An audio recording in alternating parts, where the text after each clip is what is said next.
बिस्मिल्लाहिर्रहमानिर्रहीम। अस्सलाम वालेकुम। मेरी आप सभी से इल्तिजा है कि एक मरतबा दरूद इब्राहिमी पढ़ लीजिएगा। बिस्मिल्लाहिर्रहमानिर्रहीम।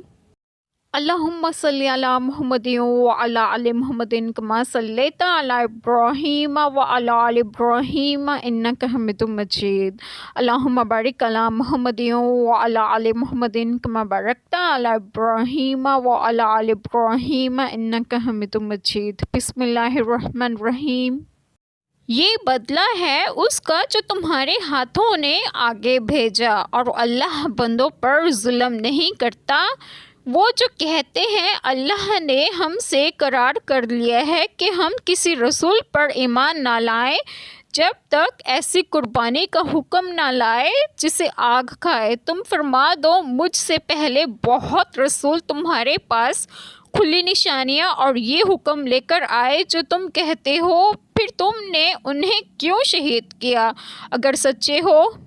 बिस्मिल्लाहिर्रहमानिर्रहीम। आज जो बात मैं आप लोगों से डिस्कस करूंगी वो ये है कि इस आयत करीमा में इरशाद फरमाया कि यहूदियों को अज़ाब जहन्नम से दो चार खुद उनके अमाल ने किया जो खुद मुख्ताराना तौर पर उन्होंने अंजाम दिए, वरना अल्लाह ताला तो बंदों पर जुल्म नहीं करते। शान नज़ुल यहूद के एक जमात ने सैयद आलम सल्लल्लाहु अलैहि वसल्लम से कहा था कि हमसे तौरात में अहद लिया गया है, जो मुद्दाई रिसालत ऐसी कुर्बानी ना लाए जिसको आसमान से सफ़ेद आग उतर कर खाए, इस पर हम हरगिज़ ईमान ना लाएंगे। इस पर ये आयत करीमा नाजिल हुई और उनके इस कज़ाब महज और उफ्तराए खालिस का इब्ताल किया गया, क्योंकि इस शर्त का तो तौरात में नामनिशान ही नहीं है, और ज़ाहिर है कि नबी पाक सल्लल्लाहु अलैहि वसल्लम की तस्दीक के लिए मुआज़ा काफ़ी है।